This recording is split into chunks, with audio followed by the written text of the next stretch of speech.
نصلي ونسلم على رسوله الكريم اما بعد فاعوذ بالله من الشيطان الرجيم بسم الله الرحمن الرحيم والسماء ذات البروج واليوم الموعود وشاهد ومشهود صدق الله مولانا العظيم وبلغنا رسوله النبي الكريم الأمين الرؤوف الرحيم مولاي صل وسلم دائما أبدا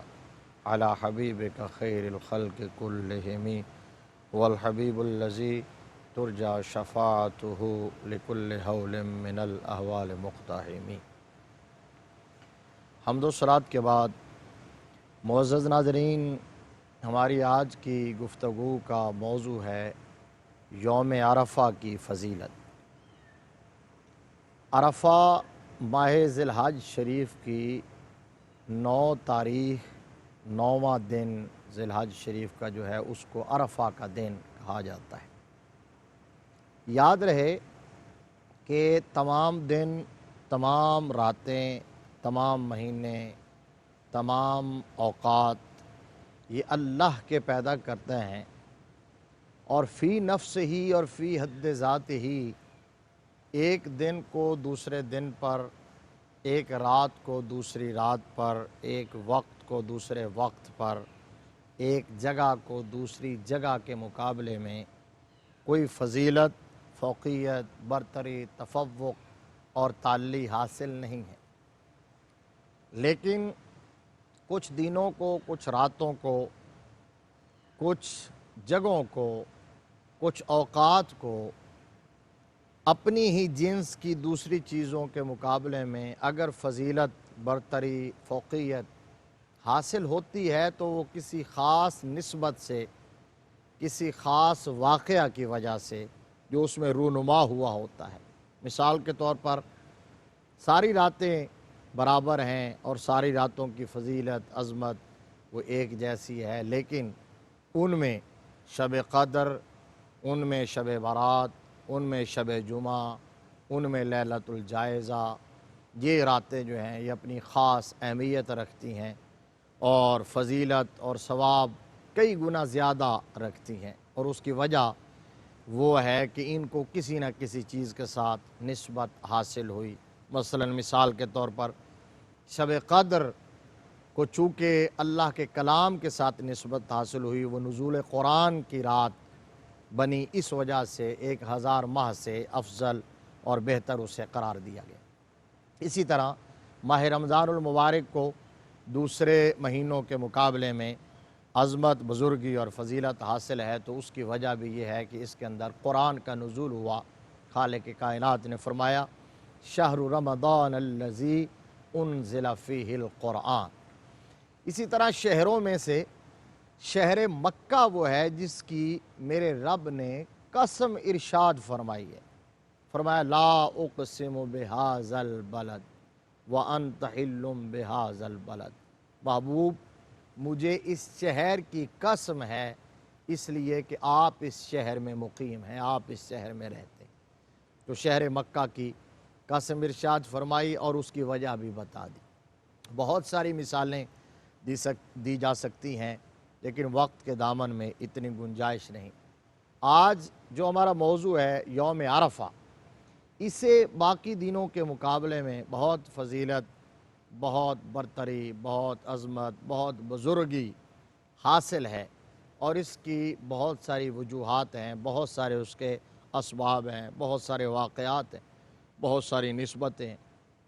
آپ یوں سمجھیں کہ اس دن کی عظمت اور اہمیت کتنی ہے کہ اس دن کو عید کا دن کہا گیا ہے۔ صحیحین کی حدیث ہے، بخاری اور مسلم میں ہے، حضرت سیدنا فاروق اعظم رضی اللہ تعالیٰ عنہ مراد رسول امیر المؤمنین، وہ فرماتے ہیں کہ ایک دفعہ ایک یہودی سے ان کا آمنا سامنا ہوا، اور اس یہودی نے سیدنا فاروق اعظم رضی اللہ تعالیٰ عنہ کو روک کے یہ فرمایا کہ اے عمر، تمہاری کتاب میں، تمہارے دین کے اندر ایک آیت ایسی ہے کہ اگر وہ آیت ہمارے دین میں نازل ہوئی ہوتی تو جس دن وہ آیت نازل ہوتی اس دن کو ہم اپنے لیے اپنے پوری قوم کے لیے عید بنا لیتے۔ تو سیدنا فاروق اعظم رضی اللہ تعالی عنہ نے فرمایا کہ ہمیں اچھی طرح یاد ہے وہ آیا کریمہ کس دن نازل ہوئی ہے، اور اس وقت آقا کریم صلی اللہ علیہ وسلم کہاں تشریف فرما تھے۔ وہ آیت کون سی ہے؟ الیوم اکملت لکم دینکم واتممت علیکم نعمتی وردیت لکم الاسلام دینا۔ یہ آیا کریمہ آپ اس سے اندازہ لگا لیں، اس آیا کریمہ میں تکمیل دین کا مژدہ جاں فضا سنایا گیا۔ آقا کریم صلی اللہ علیہ وسلم کے غلاموں کو، حضور کی امت کو دین مکمل ہونے کی خبر دی گئی، اور اس کے اندر حضور صلی اللہ علیہ وآلہ وسلم کی ختم نبوت کا اعلان بھی موجود تھا، اور آقا کریم صلی اللہ علیہ وسلم کے خاتم النبیین ہونے والے منصب کو بھی بیان فرمایا گیا، کیونکہ دین ایک ہی ہے۔ ان الدین عند اللہ الاسلام، حضرت آدم علیہ السلام سے لے کر ہمارے کریم آقا صلی اللہ تعالیٰ علیہ وآلہ وسلم تک اس کے ٹائٹل مختلف ہیں، تشریحات، اس کی تفصیلات مختلف ہیں، لیکن اصول دین ایک ہی ہیں، اس لیے کہا گیا ان الدین عند اللہ الاسلام۔ اب وہ جس کا آغاز حضرت آدم علیہ السلام سے ہوا، آپ کے اور میرے کریم آقا صلی اللہ تعالیٰ علیہ وآلہ وسلم پر اس سلسلہ کو تکمیل پذیر کر دیا گیا، مکمل کر دیا گیا، پایہ تکمیل کو پہنچ گیا، اس لیے کہا الیوم اکملت لکم دینکم واتممت علیکم نعمتی وردیت لکم الاسلام دینا۔ فرمایا آج کے دن تمہارے لیے تمہارا دین میں نے مکمل کر دیا، اور تمہارے اوپر اپنی نعمت کو تام کر دیا ہے، اور تمہارے لیے دین اسلام کو پسند کر لیا ہے۔ تو دین مکمل ہو گیا، نزول وحی کا سلسلہ ختم ہو گیا، انبیاء کی آمد کا سلسلہ ختم ہو گیا، کریم آقا صلی اللہ علیہ وسلم قصر نبوت کی آخری اینٹ بن کر تشریف لائے۔ یہ حدیث شریف جی بھی صحیحین میں ہے، متفق علیہ حدیث ہے، حضرت ابو ہریرہ رضی اللہ تعالیٰ عنہ حدیث کے راوی ہیں۔ آپ کے اور میرے کریم آقا صلی اللہ علیہ وسلم نے فرمایا ان مثلی و مثل الانبیاء من قبلی کمثل رجل بنا بیتا فاحسنہ واجملہ الا موضع لبنۃ من زاویہ فجعل الناس یطوفون ویتعجبون ویقولون ہلا وضعت هذه اللبنہ قال فانا ذلک اللبنہ وانا خاتم النبیین او کما قال علیہ السلام۔ فرمایا لوگو میری مثال اور مجھ سے پہلے انبیاء کی مثال ایسے ہے جیسے کسی شخص نے ایک گھر بنایا ہو، عمارت بنائی ہو، کوٹھی بنائی ہو، بنگلہ بنایا ہو، اور بڑی ہی اس نے محبتوں سے اپنی کیپیسٹی کے اندر اس نے بڑی چاہت سے بنایا ہو، سرمایہ لگا کے، کوئی کمی اس کے اندر نہ چھوڑی ہو سوائے اس کے کہ ایک زاویے میں، گوشے میں ایک اینٹ کی جگہ خالی چھوڑ دی ہو۔ اس محل کا شہرہ ہو گیا ہو، چرچا ہو گیا ہو، اس عمارت کا چرچا کو بکو پھیل گیا ہو، اور لوگ دور دور سے آتے ہوں اس کو دیکھنے کے لیے، وزٹ کرنے کے لیے اور سیر کرنے کے لیے، اور جب وہ آتے ہیں اس کے مختلف چیزیں دیکھتے ہیں تو اشش کر اٹھتے ہیں، کہتے ہیں جی کمال ہو گیا، واہ واہ بڑی خوبصورت عمارت بنائی ہے۔ لیکن چلتے چلتے وہ جب اس جگہ پر پہنچتے ہیں جہاں ایک اینٹ کی جگہ باقی ہے تو اس وقت کہتے ہیں اوہو ہلا وضعت هذه اللبنہ، کاش یہ اینٹ بھی لگا دی جاتی تو عمارت میں کوئی کمی نہ رہتی، کوئی کجی نہ رہتی، کوئی نقص نہ رہتا، کوئی شکم نہ رہتا، کوئی فالٹ نہ رہتا، کوئی عیب نہ رہتا۔ آپ کو اور میرے آقا کریم صلی اللہ علیہ وسلم نے یہ تمثیل بیان کی، اور یہ مثال بیان کرنے کے بعد فرمایا کہ اللہ تبارک و تعالیٰ انبیاء و رسول کو بھجواتا رہا، نبوت کا محل تعمیر فرماتا رہا، اور وہ محل کمپلیٹ ہو چکا تھا، اور اس کے اندر ایک اینٹ کی جگہ باقی تھی، نبوت کے محل کی وہ آخری اینٹ، میں محمد مصطفیٰ بن کے آ گیا ہوں اور خاتم النبیین بن کے آ گیا ہوں۔ اب خیر یہ دوسری بات ہے جو آج کا موضوع ہے۔ بات یہ عرض کر رہا تھا کہ یوم عرفہ کی فضیلت جو ہے وہ اس کے حوالے سے اس کی ایک ڈائمنشن یہ ہے، اس کی ایک وجہ یہ ہے، ایک ریزن یہ ہے کہ الیوم اکملت لکم